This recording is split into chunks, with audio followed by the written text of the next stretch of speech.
Hello, assalamualaikum everyone. Ayan, ang ating hapunan ngayon ay kakain tayo ng purong lettuce na salad at isang malaking mais na nilaga. Para healthy, so isang beses na lang ako kumain ng kanin sa lunch.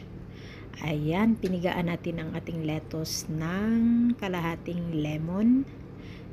Pero before that, nilagyan ko siya ng kunting asin, kunting olive oil, at saka konting paminta. Ayan ang resulta. Ayan. Uubusin ko talaga yan guys, yung lettuce at saka mais na yan. So yan lang po sa aking hapunan.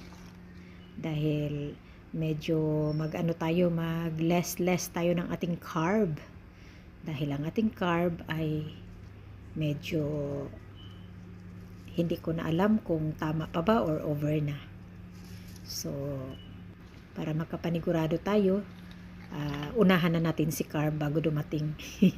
Unahan lang guys, unahan. Ayan.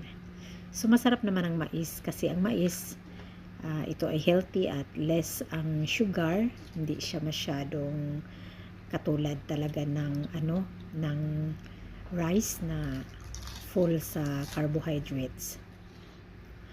So ang lettuce naman ay maganda naman sa ating katawan at mataas naman siya sa vitamins and minerals at more on fibers.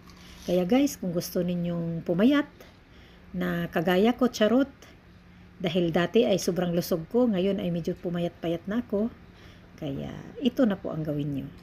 Start na po tayo sa diet. Veggie.